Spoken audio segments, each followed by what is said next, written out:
Football বিশ্বে বর্তমান একদিকে চলছে কোপা আমেরিকা, অপরদিকে চলছে ইউরো এবং কোপা আমেরিকার মাঝে আরেকটি ফুটবলের সংবাদ আছে, যেটি হচ্ছে সামনের এই মাসের জুলাইয়ের 26 তারিখ থেকে শুরু হচ্ছে অলিম্পিক ফুটবলে জন্য সবাই দল ঘোষণা করছে এবং কঠোর পরিশ্রম করছে। সেই হিসেবে আর্জেন্টিনাও দল ঘোষণা করেছে। আর্জেন্টিনার এই স্কোয়াডে কে কে আছে তা জানবো।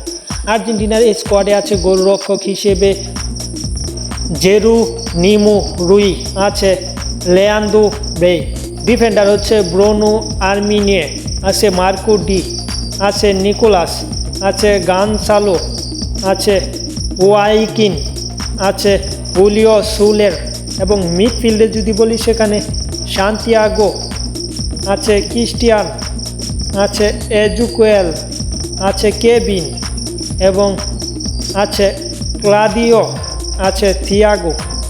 সব কিছু মিলে যদি আমরা ফরওয়ার্ড লাইন দেখি, আর্জেন্টিনার এই ফুটবলের যে টুর্নামেন্টটা মানে অলিম্পিকের যে দল, সেখানে ফরওয়ার্ড দেখলে সেখানে আছে লুসিয়ানো গুন্দাল, আছে আলভারেস, আছে সিমিনিও, আছে লুকাস বেলটান। সব কিছু মিলে অত্যন্ত শক্তিশালী একটি স্কোয়াড ঘোষণা করেছে আর্জেন্টিনা, যে স্কোয়াডটা বিশ্বকাপ জয়ী 4 তারকা আছে এবং সব কিছু মিলিয়ে এবারে অলিম্পিকে চ্যাম্পিয়ন হতে চায় আলবিসেলেস্তারা।